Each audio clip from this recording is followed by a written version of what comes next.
il y a un verset qui est très intéressant. Ce verset donc sur la notion du bitachon, sur la notion de la confiance, qui dit la chose suivante. Bechol dorachecha daeu, vehu yeyasher ochotecha.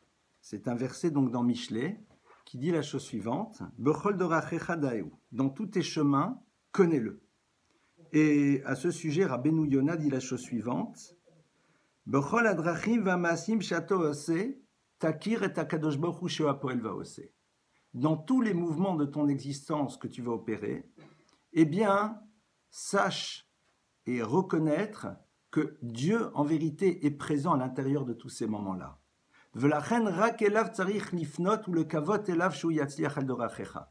Et c'est la raison pour laquelle c'est véritablement vers lui que tu dois te tourner pour qu'il fasse réussir les mouvements que tu opères. C'est-à-dire qu'au moment où nous mettons en place un processus pour pouvoir accéder à quelque chose, et ce, quel qu'en soit le domaine, Bechol dorachecha, dit le verset dans Michelet, Bechol dorachecha, dans tous tes chemins, da'ehu, et la connaissance d'Hachem, c'est-à-dire aie conscience réellement qu'il est là, qu'il est présent, et que la réussite dépendra de son désir qu'il a que les choses réussissent ou pas. Et il y a marqué par la suite, Bechol poel asher ata tevakesh lasot zechor et Hashem yitbarar vekavelav latzichacha vetale bo bitroncha vehashev elav dibcha. C'est-à-dire que dans tous les mouvements dans lesquels tu vas avoir, eh bien, il ne s'agit pas juste d'avoir une connaissance intellectuelle des choses, que mo bechol chelke avodat Hashem tzarich lashiv lafnim et haidiot asichliot el alev, eh bien, il faut qu'au plus profond de toi-même, dans ton cœur, tu aies cette conviction-là. C'est-à-dire que le travail sur le bitachon, le travail sur la confiance, c'est véritablement quelque chose que l'on doit développer au quotidien. C'est quelque chose que chaque jour, nous devons travailler.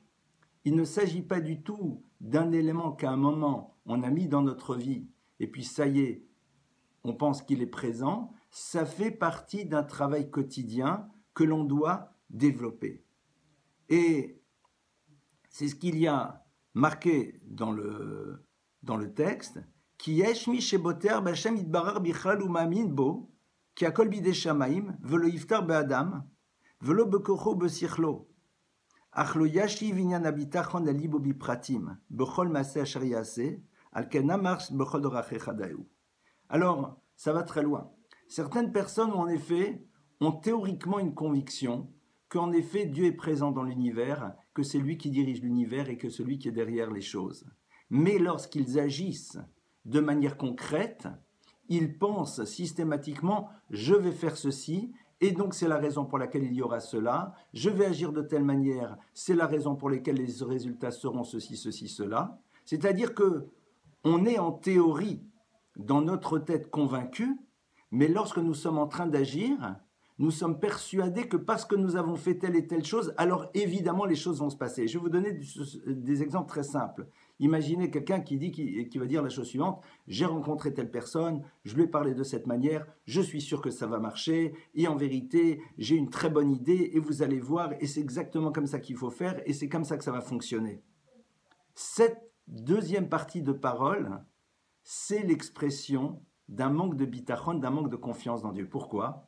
Parce que la personne est sûre que c'est les mouvements qu'elle a opérés qui vont amener au résultat. Alors bien sûr, il va dire avec l'aide de Dieu, mais dans sa tête, il a cette dimension dans laquelle il est persuadé que c'est les choses qu'il a mis en place qui vont réussir à aboutir et à amener le résultat final. Vous allez dire, c'est pas si simple. C'est sûr que c'est pas si simple. Parce que on a tous cette forme de conviction que parce qu'on a fait telle et telle chose, évidemment, les résultats vont arriver parce que dans la logique, dans les processus normaux, c'est comme ça que ça doit se passer. Pour mieux comprendre cela, je voudrais ouvrir avec vous un texte du Talmud qui est très très intéressant et qui nous ouvre à une réflexion en profondeur sur cela. Alors, c'est un texte dans la Gemara, dans le Talmud, dans le traité de Brachot, qui va dire la chose suivante. Amar Rabbin bar Ravada, Rabbadin bar Ravada a dit la chose suivante. Amar Rabbi Yochanan, je crois que c'est le nom de Rabbi Yochanan, j'espère que je ne fais pas d'erreur. Kol haragil lavo le bet hakneset. L'enseignement est le suivant. Tout celui qui a l'habitude de venir à la synagogue. Velo bayom echad. Il y a un matin, il n'est pas venu. Akadosh baruch hu mash'il bo. Eh bien, littéralement, Dieu pose des questions à son propos, c'est-à-dire Dieu s'interroge sur cette personne. Chez Nehemar, comme le verset dit, Mi bachem yireh Hashem shomea bekol avdo, asher alach hashechim ve'eneno galo. Qui est parmi vous ceux qui craignent Dieu, qui sont à l'écoute de la voix de son serviteur, et qui va dans le monde obscur, et il n'y a pas de lumière pour lui. Je traduis pour l'instant, je n'explique pas, je continue le texte et après on va le développer. Im lidvar mitzvah halach, et le Talmud dit, si c'est pour une chose qui est une mitzvah, c'est-à-dire d'accomplir un commandement d'Hachem halach qu'il est parti, nogalo, alors évidemment, la lumière sera présente pour lui. Veim lidvar reshut halach, mais si c'est pour une chose accessoire qu'il est parti, en nogalo, il n'y aura pas de lumière pour lui. Suite du texte du Talmud, Yiftar b'shem Hashem, qu'il fasse confiance dans le nom d'Hachem, Maïta'ama, pour quelle raison? De Avalé l'Iftoir b'shem Hashem velobatar, il aurait dû faire confiance en Dieu et n'a pas eu confiance. Point. Pour l'instant, c'est le texte. Rachi sur place nous dit, Mashil bo mativo shel plouni et la maloba. Dieu pose la question, que se passe-t-il à propos de telle personne? Pourquoi est-ce qu'il n'est pas venu? Yere Hashem she'ayaragil lavo elav. Celui qui craint Dieu, qui avait l'habitude de lui rendre visite. Asher alach hashechim, asher ata alach limkom choshech asher yimna atzmo milach hashechim, ou le pitri qui est parti maintenant dans un autre droit d'obscurité puisqu'il n'est pas venu à la synagogue. Alors, il faut savoir la chose suivante, c'est qu'au fond, le Talmud ici est en train de nous parler de quoi? Le Talmud est en train de nous dire, il y a une personne qui a pris l'habitude de venir tous les jours à la synagogue. Tous les jours, il se lève et il va au Bet HaKnesset. Ça veut dire qu'il a fixé à l'intérieur de lui le fait que Akadosh Baruch Hu est celui duquel il dépend. Il a créé une relation quotidienne forte avec le Créateur de l'univers en prenant le temps d'aller prier à la synagogue tous les matins. Et donc, qu'est-ce qui se passe? Il y a une relation particulière qui s'est créée entre lui et Dieu. Et un beau matin, eh bien, il n'est pas présent. Et donc, à partir de cela, eh bien, Dieu s'interroge et veut savoir, mais au fond, quelle est la raison pour laquelle cette personne n'est pas venue ce matin à la synagogue. Alors, s'il n'est pas parti à la synagogue, parce qu'il avait une mitzvah, il avait un commandement à accomplir. Il devait faire quelque chose et que pour pouvoir accomplir ce commandement d'Hachem, il ne pouvait pas aller à la synagogue. Bien sûr qu'il a prié. Alors, le texte nous dit, évidemment, il y a en effet des mitzvot, des commandements, qui peuvent repousser l'obligation de prier en communauté.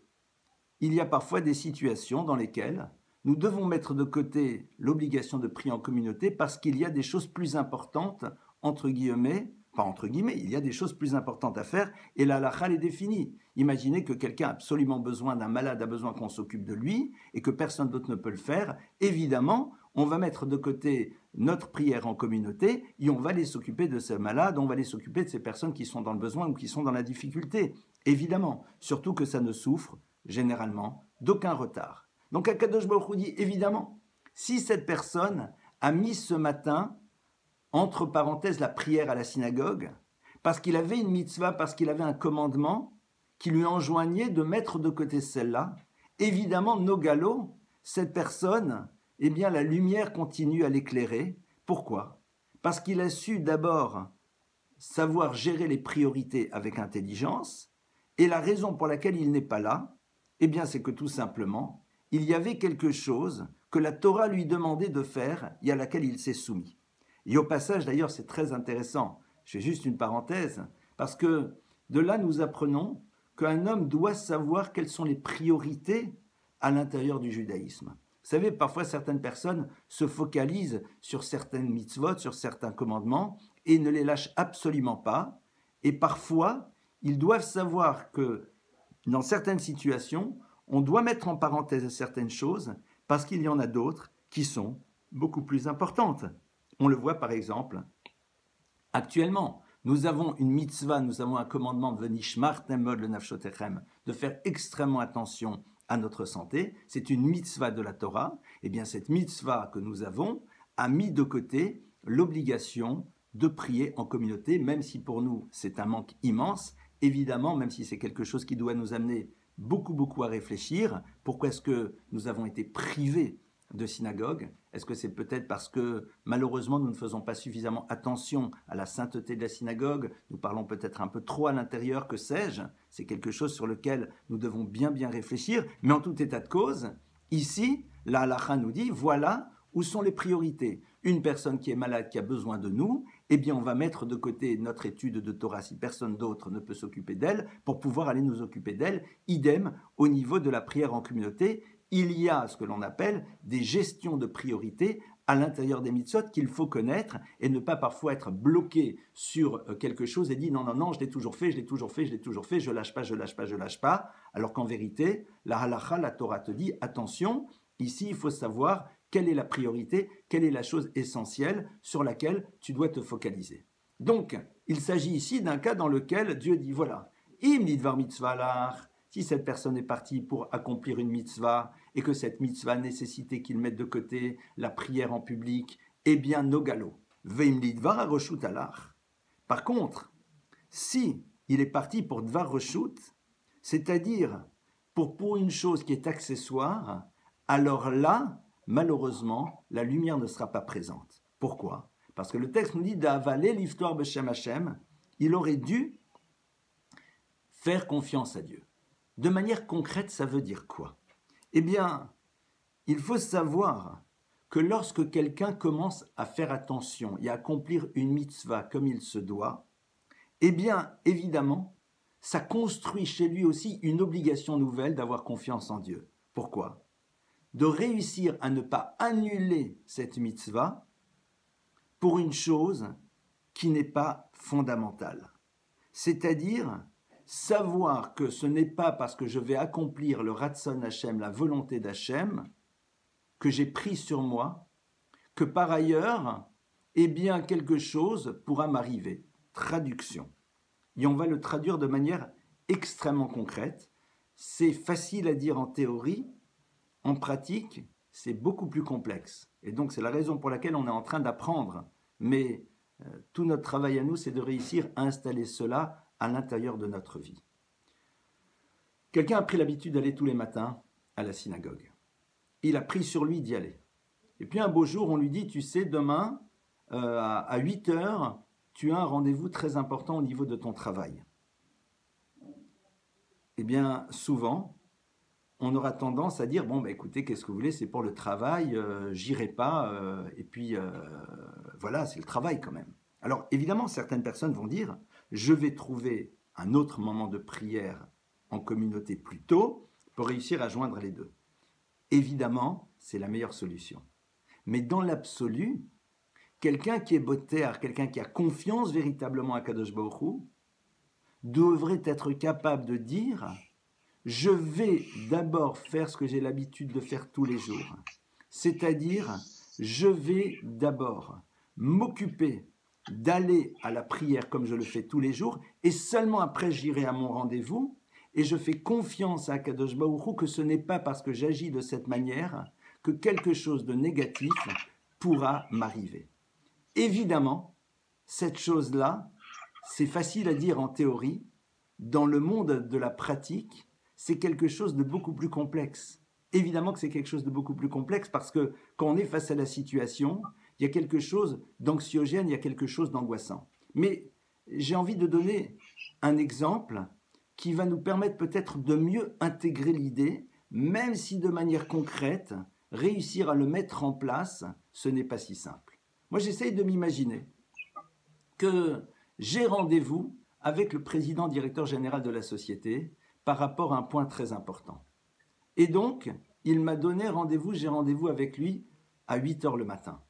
J'arrive dans la structure, je commence à monter les étages, et puis à un moment, je croise, j'ai envie de dire, un des directeurs, et qui m'interpelle, comment allez-vous, quoi de neuf, et je vais vers lui, Et je commence à lui parler, je lui explique, vous savez, voilà, aujourd'hui, au niveau de mon travail, moi j'aimerais bien telle et telle chose, de l'avancement, un peu plus, un meilleur salaire, que sais-je. Enfin voilà, je commence à lui parler, à lui exposer, puis pendant une demi-heure, je suis en train de lui dire qu'est-ce que j'aimerais, qu'est-ce que j'attendrais et tout. Et puis au bout d'une demi-heure, eh bien, je vais à mon rendez-vous. Le problème, c'est que j'arrive avec une demi-heure de retard. Et je rentre et je dis au PDG qui me regarde et qui dit « Mais attendez, je ne comprends pas. On avait rendez-vous ensemble à 8h. Il est 8h30. Qu'est-ce qui se passe ?» Je lui dis « Non, non. Vous comprenez, j'ai rencontré un des directeurs. Donc, je lui ai dit qu'est-ce que j'avais besoin, etc. » Alors, le PDG me regarde et dit « Mais monsieur, je ne comprends pas. De qui dépendent les choses? De mon directeur ou de moi? Pourquoi vous vous êtes arrêté chez mon directeur? Alors qu'en vérité, eh bien, tout dépend de moi. Vous le savez parfaitement. Mon directeur... Eh bien, si demain il me propose ce que vous me demandez, mais ça sera à moi de décider si oui ou non. Vous aviez rendez-vous directement avec moi. Pourquoi vous vous êtes arrêté chez un de mes subalternes et vous lui avez demandé alors que tout dépend de moi? Ça, c'est en effet cet élément sur lequel il y a lieu de réfléchir. C'est-à-dire lorsque l'on parle de bitachon, lorsque l'on parle de confiance dans Akadosh Baruch Hu, il faut se rappeler qu'en vérité, toutes les réussites, tout dépend véritablement de ce qu'il désire. Je vais vous raconter une histoire personnelle qui m'est arrivée il y a un certain nombre d'années. Et c'était une histoire assez incroyable. Dans le cas du développement d'activités, on avait rencontré des gens aux États-Unis. Bon, enfin, je ne vais pas rentrer dans les détails. Concrètement, c'était génial. Les projets qu'on avait leur plaisaient énormément, ils étaient prêts à financer, ils étaient prêts à aider, ils étaient prêts à faire, etc., etc. Et on avait créé des super plans, plein de choses, quoi. C'était génial. On avait vraiment fait un beau travail, on était fiers de nous, et on avait fait des rapports d'activité, et vous savez, toutes ces choses qu'il faut faire. Et puis, concrètement, on arrive, ils discutent, et puis un beau jour, il devait y avoir un rendez-vous dans lequel il devait y avoir la signature dans lequel leur engagement de financer des projets associatifs allait se mettre en place. Et je me rappelle, c'était une des personnes qui travaillait avec nous, en vérité c'était le président de l'association à l'époque, qui était là et qui devait signer. Et puis moi je suis super content, on a super travaillé, vous allez voir, ça marche, c'est génial. Et puis il m'appelle, il me dit je suis arrivé là-bas, et puis la personne m'a dit écoutez, en fin de compte on a décidé que non. Mais plus que cela. Il a dit, par contre, votre projet est très intéressant, mais d'autres personnes nous ont présenté des projets du même type, on va travailler avec eux. Et c'était incroyable. Alors, pour tout vous dire, je m'en suis pas remis en 15 secondes, évidemment. Mais après, vous réfléchissez un instant et vous dites, mais au fond, on est là et on est sûr et on est persuadé et on a fait, etc. Vous allez voir, ça marche, on a les dossiers, ils sont contents, C'est Akadosh Baruch Hu qui décide. Pour tout vous dire, on a compris après quelle chance on a eue de n'avoir pas signé parce que je pense qu'on n'était pas suffisamment construit et mature, en tout cas en ce qui me concerne, pour avoir su, pour pouvoir mener ces projets à bien. C'était peut-être un peu trop tôt. Mais ça, c'est quelque chose qu'on ne comprend pas immédiatement, mais c'est ici où se situe cette notion de bitachon. C'est-à-dire, au moment où on fait les choses, au moment où on est en train d'agir, savoir, attention, tout ça ne dépend pas de nous, dépend du Ribono Shel Olam. Et c'est donc ce que ce texte nous dit. Il faut savoir que lorsque quelqu'un a pris l'habitude d'accomplir une mitzvah, eh bien d'abord, il doit faire en telle sorte que cette mitzvah existe et avoir confiance que ce n'est pas parce qu'il va faire ce qu'il a pris l'habitude de faire qu'il peut y avoir quelque chose de négatif qui peut arriver derrière cela.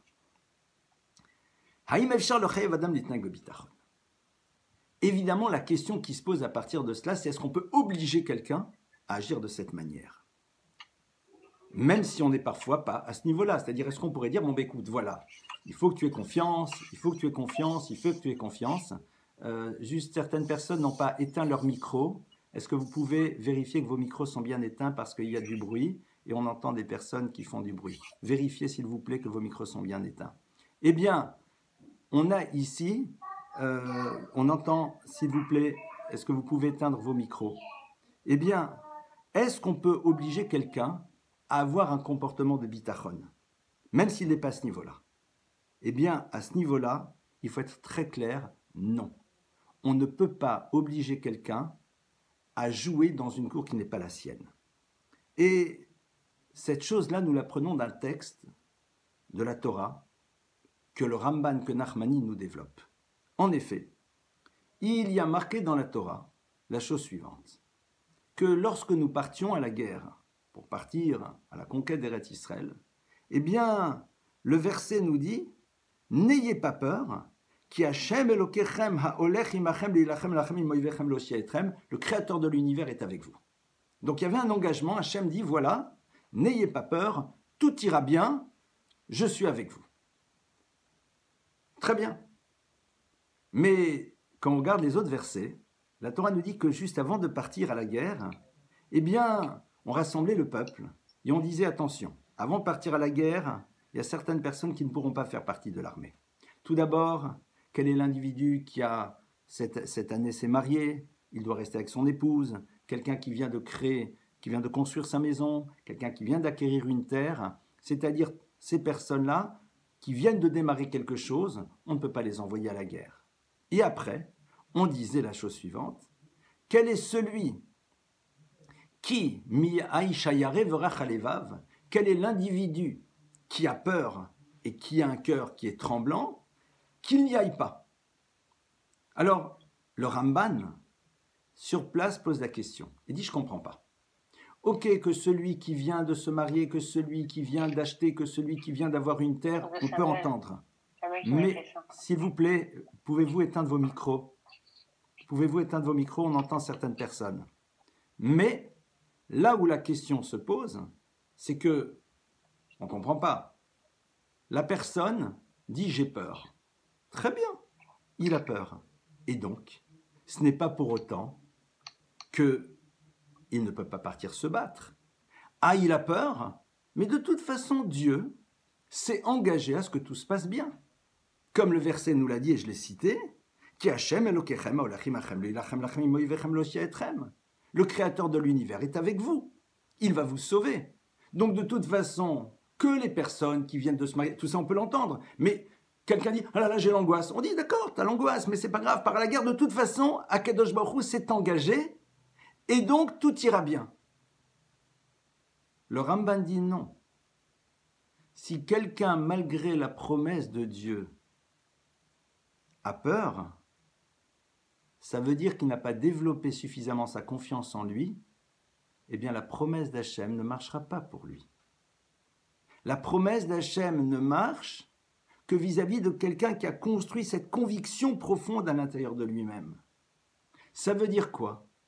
Ça veut dire que tout simplement, on ne peut pas jouer avec cette notion de bitachon et dire des choses que l'on ne ressent pas pour l'instant profondément. Quelqu'un qui dit « Ouais, je vais partir à la guerre, je fais confiance en Dieu, Dieu nous a promis, etc. » alors qu'au plus profond de lui-même, il n'en est pas convaincu, eh bien il y a de fortes chances que cet engagement vis-à-vis qu'Hachem a pris ne fonctionne pas.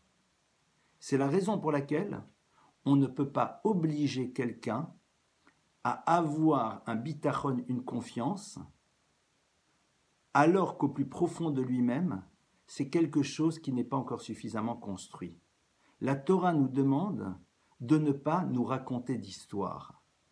La notion du bitachon est quelque chose qui se construit réellement. Je vais raconter une histoire extraordinaire sur le Saba Minovardok. Le Saba Minovardok, eh bien, lui, un jour s'est retrouvé sur le quai d'une gare et quelqu'un le voit et lui dit vous devez voyager? Il dit oui. Il dit vous avez votre ticket? Il dit non, pas encore. Mais je dois voyager, je n'ai pas de quoi prendre mon ticket, mais je suis là parce que j'ai confiance.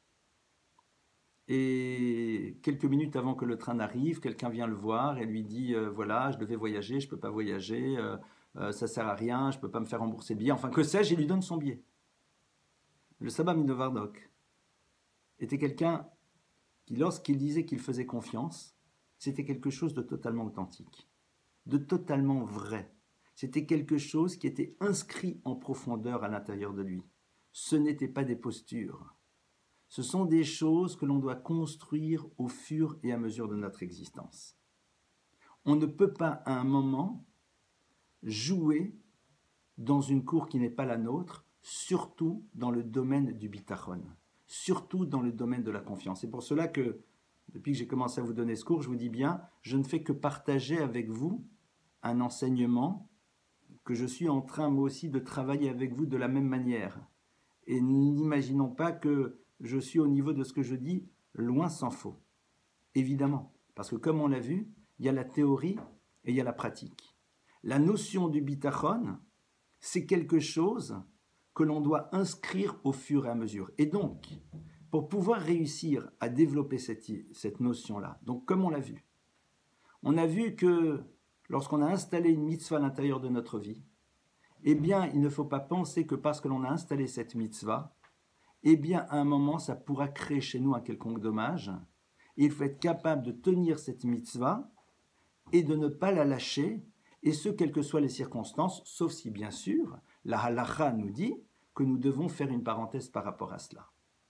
Comment est-ce qu'on va réussir de manière concrète à installer cette notion de bitachon, puisqu'on en parle déjà depuis quelques jours? Et je vais revenir à nouveau sur quelque chose que l'on a vu ensemble, c'est de commencer d'abord à ne pas penser que c'est parce que nous avons fait que les choses ont fonctionné.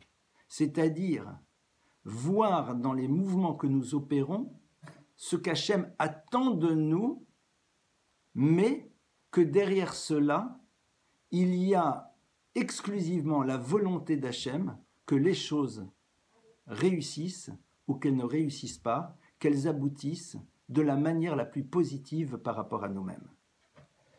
Tout le danger pour quelqu'un, c'est lorsque, en effet, il va commencer à être persuadé que c'est lui, que c'est lui, que c'est lui. Et à ce moment-là, eh bien, disent nos maîtres, Bederer Shadam Rotseleler Molichimoto. Le chemin dans lequel quelqu'un a envie d'aller, Molichimoto, on le fait aller. C'est-à-dire qu'au bout d'un moment, la vie vient renforcer ses convictions. Et il est persuadé, il est persuadé, il est persuadé. Et à ce moment-là, eh bien, il lui arrive la pire des choses. C'est qu'il a les moyens de pouvoir prendre de la distance avec le créateur de l'univers et penser qu'il est totalement indépendant et créer à ce moment-là la rupture. Et c'est sans doute la pire des choses qui puisse exister. C'est d'avoir une vie dans laquelle l'individu fait le rapport des causes à effet par rapport à lui-même exclusivement et au bout d'un moment, ne voit plus la présence d'Hachem dans son univers avec tout ce que c'est censé impliquer au quotidien. Voilà quelques idées que j'avais envie de partager avec vous. On va continuer encore, je pense, quelques cours sur cette notion de bitachon, comment travailler sur la confiance alors qu'en même temps nous devons faire ishtadlut, nous devons faire des efforts, comment réussir à créer cet équilibre, face à Hachem que ces idées-là, nous puissions les travailler tranquillement, lentement, mais en profondeur, comme on l'a vu aujourd'hui. On ne doit pas jouer dans une cour qui n'est pas la nôtre, comme le Ramban dit. Si vraiment, malgré la promesse d'Hachem, tu as l'angoisse, eh bien tu ne pars pas à la guerre. Et c'est quelque chose qui est entendable, c'est quelque chose qui n'est pas si simple, c'est quelque chose qui se travaille. Et à partir de là, évidemment, face à Hachem, que ce bitachon, cette confiance que nous avons, puisse s'inscrire de manière profonde à l'intérieur de nous-mêmes, qu'elle nous habite et qu'elle puisse nous accompagner à chaque moment de notre existence. Passez une excellente journée avec Bezrat Hachem, de très très bonnes nouvelles pour tout le monde, pour tout le Klal Yisraël, pour l'humanité entière. Et Bezrat Hachem, on se revoit à 12h30 pour le développement du travail sur soi, sur le Chesed. Et ce soir, Bezrat Hachem, on se voit aussi à 20h pour le cours sur texte, sur les Pirkei Avot. Passez une excellente journée. Kol Touv à tout le monde et merci encore de votre présence.